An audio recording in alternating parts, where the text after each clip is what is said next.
Good morning student. Hindi व्याकरण के अंतर्गत पिछली कक्षा में हमने अपठित काव्यांश पढ़ा था।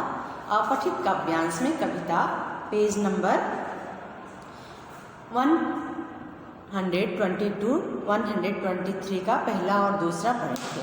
आज हम अभ्यासकार की जो कविता है उसको पढ़ेंगे, उसके अर्थ को समझेंगे तथा उसका आधारित प्रश्न उत्तर का उत्तर जानेंगे। पहले हम कविता पढ़ते हैं। जो निकलकर बादलों की गोद से थी अभी एक बूंद कुछ आगे बढ़ी, सोचने फिर यही जी में लगी, आह क्यों घर छोड़कर मैं यूं कही। देव मेरे भाग्य में है क्या बता, देव मेरे भाग्य में है क्या बता, मैं बचूंगी या मिलूंगी धूल में, या जलूंगी गिर अंगारे पर किसी, चूप पड़ूंगी या कमल के फूल। यहाँ एक बूंद है जो अपने घर से बाहर निकलती है और उसका घर यानी बादल की गोद से बाहर निकलती है और वह घबरा जाती है। जब बाहर निकलती तब बड़ा संसार देखती है, हवा के साथ नीचे इधर उधर डोलती तो उसे कहीं सुरक्षित जगह नहीं मिलता है और वह सोचती है कि अब मेरा क्या होगा।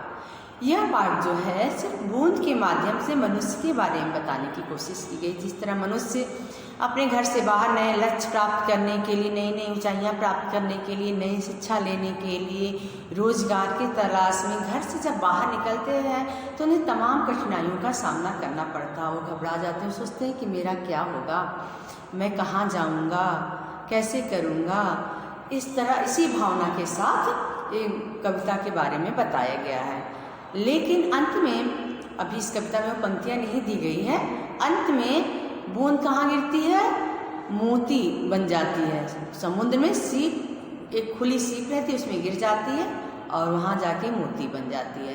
यानी संघर्ष के साथ, बिना डरे, धैर्य के साथ अगर हम निरंतर आगे बढ़ते रहेंगे बिना घबराए तो हमें निश्चित ही अपने लक्ष्य की प्राप्ति होगी। हम नए ऊंचाइयों पर लक्ष्य की प्राप्ति हो जाएगी और हम नए ऊंचाइयों पर उनको प्राप्त करेंगे, पहुँचेंगे।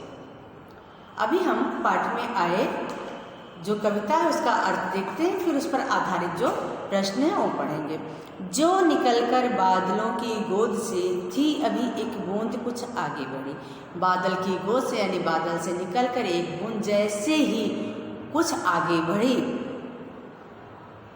सोचने फिर यही जी में लगी, आह क्यों घर छोड़कर मैं यूं कड़ी। जैसे ही एक बूंद बादल की गोद से अपने घर से आगे बढ़ी थी, जैसे ही आगे बढ़ी वो घबरा गई। वो सोची, उसके मन में सोचा, रही हम घर से बाहर ही क्यों ऐसे निकल, अपना घर छोड़कर मैं बाहर क्यों निकली, ऐसा वो बार बार अपने मन में सोचने लगी। फिर वो सोचती है, देव मेरे भाग्य में है क्या बता, मैं बचूंगी या मिलूंगी धूल में।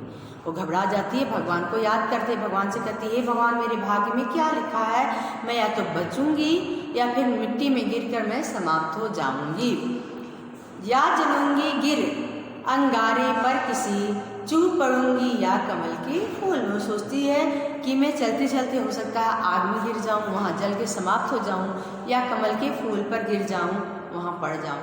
पता नहीं मेरे भाग्य में क्या लिखा है, अब मैं यहाँ घर से अपने में निकली क्यों, घबरा कर वो ऐसा सोचती है। एक बूंद है जो बादल की गोद से निकल कर बाहर आती है, जैसे ही बड़े संसार में आती है वह घबरा जाती है, सोचती है कि मैं यहाँ से निकली ही क्यों, मैं सुरक्षित अपने घर में बादल की गोद में पड़ी रहती। और जैसे बाहर निकल जाती है वो सोचती है, हे भगवान अब मेरा क्या होगा, हे देव मेरे भाग्य में क्या पता है, मेरे भाग्य में क्या है, मैं या तो मिट्टी में मिल जाऊंगी, या तो अंगारे पे गिरकर जल जाऊंगी, या कमल के फूल में गिरूंगी, मेरे भाग्य में क्या है, ऐसा वो सोचती है। अब पाठ में आए जो कविता है उस पर आधारित जो प्रश्न है उसको हम देखते हैं, पढ़ते हैं। एक बूंद कहाँ से निकलकर आगे बढ़ी। बूंद कहाँ से निकली, नदी से, पर्वत से या बादलों की गोद से, आप बताइए। फर्स्ट पंक्ति है, जो निकलकर बादलों की गोद से, तो कहाँ से निकली थी, बूंद बादल की बूंद से। ग आंसर को आप टिक करेंगे, सही निशान लगाएंगे। बूंद संबोधित करती, किसे बुलाती? संबोधित करना मतलब बुलाना। इसमें लिखा है देव मेरे भाग्य में है क्या बता। तो किसको बुला रही है? अंगारे को बुला रही है, फूल को बुला रही है, देवता को बुला रही है। किसको बुला रही है? देवता को। तो ग को ऑप्शन को आप टिक करेंगे। धूल में मिलने क्या क्या अर्थ है? रेत में गिरना, नष्ट हो जाना, खुश हो जाना। धूल में मिलने में आप प्रसन्न तो नहीं होंगे, रेत में मिलना भी नहीं होगा, तो नष्ट हो जाना। धूल में मिलकर वो समाप्त हो जाएगी, नष्ट हो जाएगी, तो इसका अर्थ होगा नष्ट होना। बूंद किस पर गिरने की बात करती? कमल के फूल पर, धूल में या अंगारे पे। इसमें लिखा है मैं बचूंगी या मिलूंगी धूल में, या जलूंगी गिर अंगारे पर किसी, चूप पड़ूंगी या कमल के फूल पर। तो अंगारे पे गिरने में क्या कहती है? क्या करती है? गिर अंगारे पर। तो यहाँ क्या गिरने की बात की गई है? चूने की बात नहीं की गई है, तो अंगारा होगा। वह किस में गिरने की बात करती है? अंगारे पर। यहाँ लिखा है मैं बचूंगी या मिलूंगी धूल में, या जलूंगी गिर अंगारे पर किसी, चूप पड़ूंगी या कमल के फूल पे। कमल के फूल पे छूने की बात करती है, मिट्टी में मिलने की बात करती है, और अंगारे पर गिरने की बात करती है। तो इसका आंसर होगा अंगारे पर। इसको राइट करेंगे। इस पंक्तियों में, इन पंक्तियों में मुहावरा है। कौन सा मुहावरा? अंगारे पर गिरना, धूल में मिलना, चूप पड़ना। तो धूल में मिलना मुहावरा है। धूल में मिलना मतलब समाप्त हो जाना, ये मुहावरा। इस तरह पहले क्वेश्चन का आंसर ग, बादलों की गोद में। दूसरे क्वेश्चन का आंसर ग, देवता को। तीसरे क्वेश्चन का आंसर ख, नष्ट होना।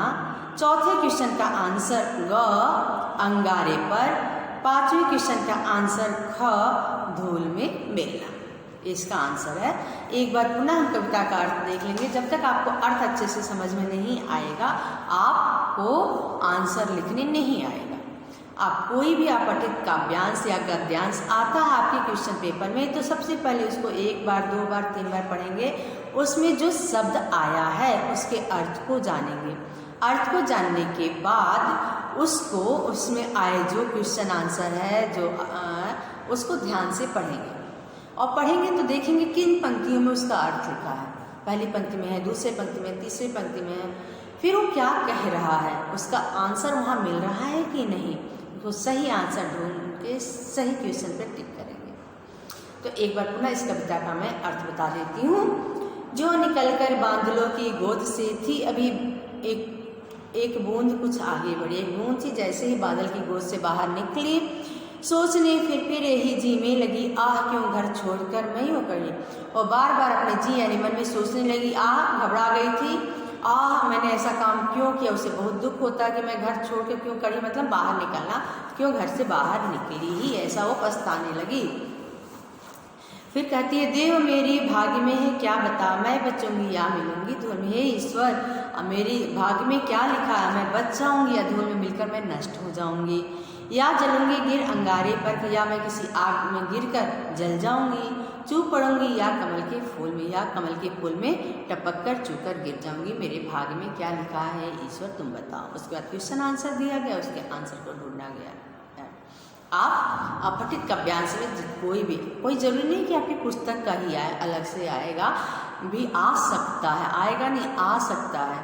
आप पाठ में आए जितने भी एक्सरसाइज है उसको पढ़ने की कोशिश करिएगा, समझने की कोशिश करेंगे, बार बार अभ्यास करेंगे तो आपको अपठित काव्यांश या गद्यांश पढ़ने लिखने आ जाएगा।